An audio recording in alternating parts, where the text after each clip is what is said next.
Hi everyone, my name is Ierie, and this is Reminisce with This, where I take a little time out of my day to sit and reminisce with you on all of the different hobbies, collections, and interests that I have obtained over the years. I keep saying it, but it's not always about the physical forms, about what you obtain that hold something dear. It is the memories that you hold along the way of those hobbies, interests, and collections that keep those interests alive. At least for me it is. When the memories that I hold for all of the different interests play a huge part in why I continue to collect, it's because of where they started. So for What's That Wednesday, let's get into it. Today I did have a little help from two friends that stopped by this morning, and they picked out a couple things for me to talk about where I'm going to go ahead and dive into today. So firstly, my friend Megan, she picked the terrestrialized Pikachu, which if you watched my Trading Card Tuesday a couple weeks ago, you will know that I pulled this gold card from the pack that I opened, which was from the Prismatic Evolutions pack, where I recently only got this figure, I want to say within the last maybe year and a half. I didn't even place Pokemon Scarlet or Violet yet by the time I had gotten this figure. I just thought it was a super awesome figure for what it is. It just reminds me of all of the clear Pokemon figures from back in the day, the rare ones that were super hard to find. And so, of course, when I saw this, I just had to get it, honestly. There's a few other ones that I really want to get as well. But of course, this Pikachu is just super awesome. I love the balloons on it. It kind of gives me the movie Up kind of a feeling. So of course, me being a Disney kid and it feeling somewhat semblance of that with the Pokemon, it's pretty awesome in that regard. I do love that it is super detailed. It is just super well done. It does come with a base so it can stand up, whereas you would think that something that's quite top heavy would not be able to even stand with a stand. That is of course to just a proportionate of just the the lower bottom half of this Pikachu's body. But overall, I love the pose. I love just the dynamic aspect of it, and it does hold a place up on my topper shelf there. It has its own special placing there because it's hard not to want to just show it off. Now, the second thing we're going to get into, of course, is what my friend Aiden picked out. Now, Aiden picked out originally just the Groudon here, but I figured why not share the entirety of this collection. Now, I've had this collection since the original release of the 10th anniversary Pokemon figures here. There was a bunch of others that came out during that time, but it just so happened to be that I had this collection and a couple others. Now, I want to say that a few of the others have since broken and been thrown away. I would have to double check my broken figure bin to see if they might have kept a placement in there, but I did have these. Now, this was a Target exclusive back in the day, and I can say that these figures have taken quite the beating over the years from being broken, glued together, scuffed up, and all kinds of stuff, but that just showed that I really took into effect of how much I played with them. I really did take a lot of different stories and things like that played a part in this collecting. Now, for this specific set and a lot of the other 10th anniversary figures that I did acquire back at that point in time, coincidentally, my grandma and I and my sisters, we were at a Target, of course, and as we were shopping, there was a misprint on the signing for the Pokemon 10th anniversary figures where they were coming up as $1 and some change. So I loaded my cart with all of the ones that I could, and we were able to get the vast majority of them, for the pricing that they were labeled as, rather than the full pricing where I think they were like $10 and some change. So the vast majority of them, I got them for a couple bucks. But for this set specifically, I think it was originally like $25, in between $25 and $30, where it came with quite a few figures, honestly. Of course, it came with a Metagross, which it has a little like hyper beam effect. You push on the back here, and then it would shoot it out. Now, because of how old it is, this push, the hyper beam effect doesn't necessarily work too well. It kind of just gets stuck there. And of course, the next figure up would be the Deoxys. I do have this Deoxys in the colored form. As you can see here, that this does have this little action battle feature here, which is just really just like a psychic effect that it's picking up its hands or some sort. And then, of course, I do have this Blaziken. It was since glued back on as it was broken at the middle here, but it used to have a fire blast effect that you would push on the back arm and it would shoot that fire blast out. And then, of course, there is the Kyogre. And then it has also a hyper beam effect. You would push on the top here, and then it moves its, I guess you could say its flaps, its wings, or, you know, its fins, but it would shoot that out. Now, just like the Metagross, these figures are about 20 years old, or a little over 20 years old now. And so, of course, the effects don't necessarily work too well. I want to say I got this set maybe 2006. So it's been a while. Maybe 2000. I want to say 2000, in between 2005 and 2006. But as you can see, the figure itself has quite a few scuffs marks on it from all of the different battle plays and stuff like that that I did as a kid. Of course, it came with a tiny little silver Pikachu. Can't have a Pokemon anniversary pack without a Pikachu. It's kind of a staple here. Now, this Pikachu also has gone through the ringer. It has lost a few of its pieces. It like got damaged and all kinds of stuff. Same with the Absol. Now, of course, this figure, it lost its side headpiece there, but of course, this is just because of all of the play that I had put into it over the years.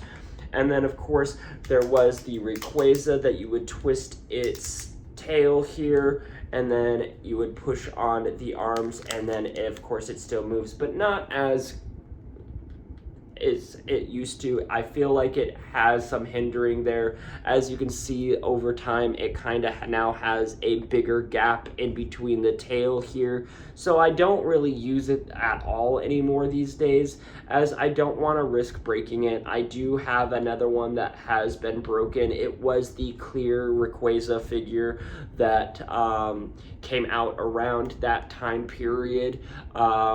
But of course, this is the one that stood the test of time, because the clear figures, for the most part, that clear plastic deteriorates a lot faster than some of the other plastics here.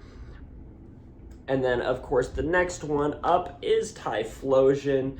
Now, it used to also have a fire blast effect that you would push from the back here. You would just push on it and it would shoot it out. But I was a kid that liked taking apart my figures and seeing how the mechanisms worked inside.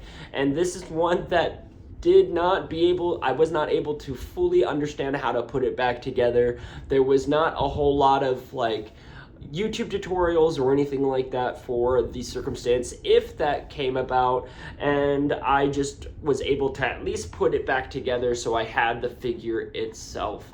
And of course, last but not least, what Aiden really wanted me to talk about was Groudon. Just like the Kyogre figure, it also too has the shooting I want to say it's like a hyper beam as well. A lot of them were like the hyper beam attacks that shoot out.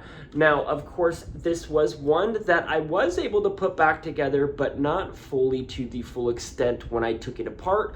I was always a kid interested in how things worked when it came to toys, and I really did have a lot of fun playing with this toy.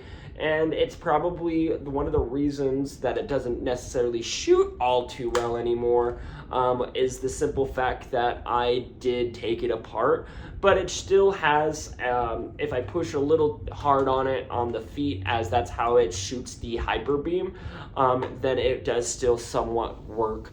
But it is hard to get that hyper beam effect piece back in there. So I just keep it in there just for the simple fact that I do not want to risk any further damage, because of course these all hold a special memory for me. Like I said, my grandma plays a huge part in a lot of my collections, because she was always the one to take us kids to the stores and all kinds of stuff like that, and allow us to be very imaginative, and was never judging on the type of toys we picked out, as long as we were kids and enjoying ourselves with the toys that we had in hand, then it was never a problem. And even throughout the years and my young adulthood, my grandma was still a huge supporter of the figure collection. She may not have understood it. She may have said a few times, "Should you really be spending your money on that?"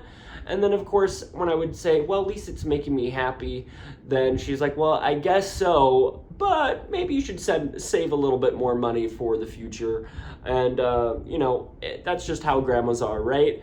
So my grandma played a huge part in that, and a lot of the Pokemon figures that came out during that time, and a lot of the Pokemon movies. My grandma probably watched so many Pokemon movies that she was ready to rip her hair out, honestly, because of just how incessant I was on the Pokemon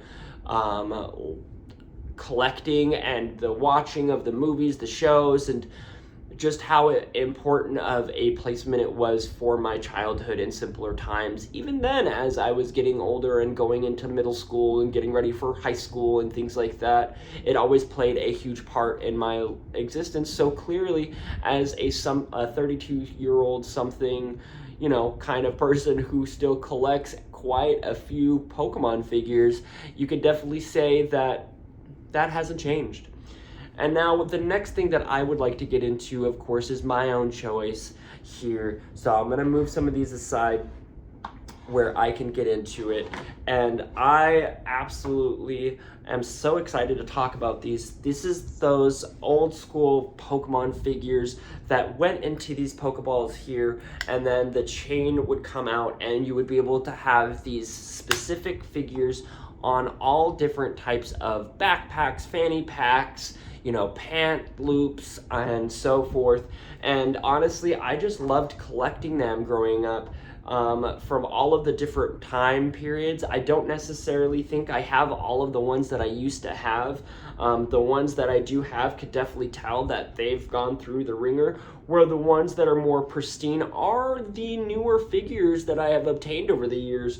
Togepi being the one that is probably my oldest. As you can see, it is missing its feet. It's been beaten up a lot, but this is the Togepi that I used for my makeshift Misties and stuff like that in toy play. And then the next up would be my Jigglypuff. A lot of these figures I've had for well over 20 years, since I was a little kid.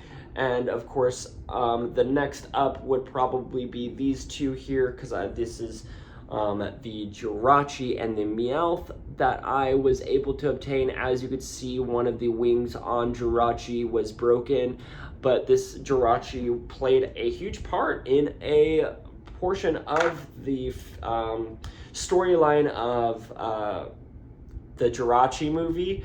I watched that a lot as well, and that's where I used the Groudon figure quite a bit for this specific Jirachi figure. And of course, the next up would be my little Charmander there, followed by my Lapras.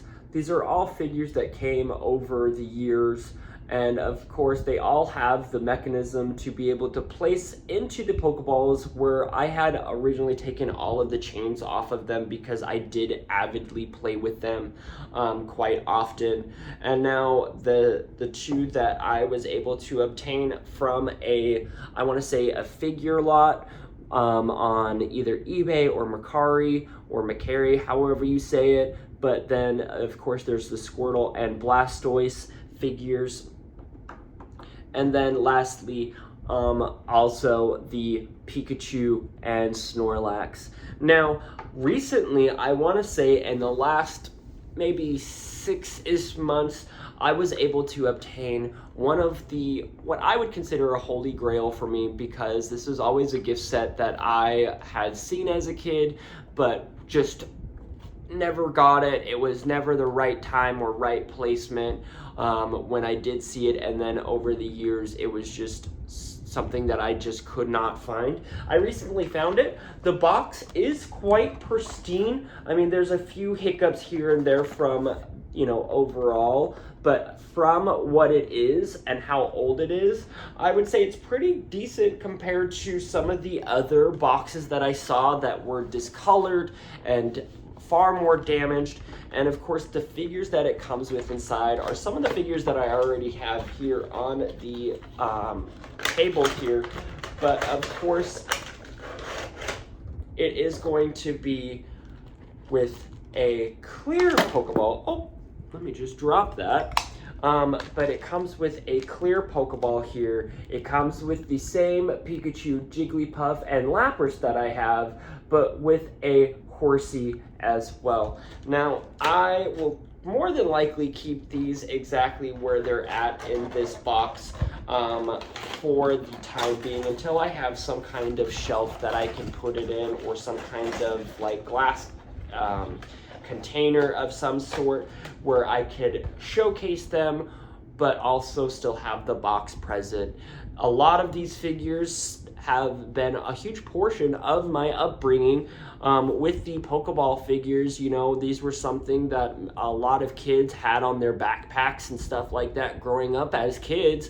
And over the times, I was the one that still had them on my backpack while people started to grow up and have, different trends and things of interest that came about, where Pokemon kind of faded with a lot of people, whereas myself, it continued on. Like I said, it has played a huge part in my upbringing to where I'm at today. I absolutely love and adore the Pokemon franchise. Now, there's a lot of Pokemon that I still don't know. There's over 1,000 Pokemon, and it's a lot to try and remember all of their names and all of their types and all of that stuff. But I'm hoping that I can gain a little bit more of a perspective of the newer Pokemon and learn a little bit more as time goes on, while I'm starting back up my Pokemon card collection, where if you've been watching Trading Card Tuesdays, you'll know that I've been having quite the fun time with opening some of them. And if you come back next Tuesday on Trading Card Tuesdays, there was a few packs that I opened with my friends this morning that I did not record, so I highly recommend coming back and seeing what I got then. While also, I'll be diving into one of the things that I'm excited about, just to see an old card. Is it a dueling deck or is it a battling deck? Come back on Tuesday and you'll see what this deck is and how much fun I had in tournaments along the way with this specific deck. With that being said, though, I thank you for stopping in on What's That Wednesday. And if you do want to see something else from my own collection, on Trading Card Tuesday yesterday, I posted quite a few snippets of videos and pictures of my collection. So if something stands out to you, go ahead and leave a comment on that video of what you would like to see, and I would be happy to show it and have a little bit of a history sit down with you while we reminisce together. From that though, I want to say thank you for stopping in. If you liked the video, go ahead and leave that like. If you see something that brings back a little bit of memories with you from what I showed today, go ahead and leave a comment. And if you really love the full content that I've been creating, then go ahead and leave a subscribe. Until then, I want to say thank you, and per usual, if you have not been told you are loved, cherished, and or cared about, just know that I love you, I cherish you, and I care about you.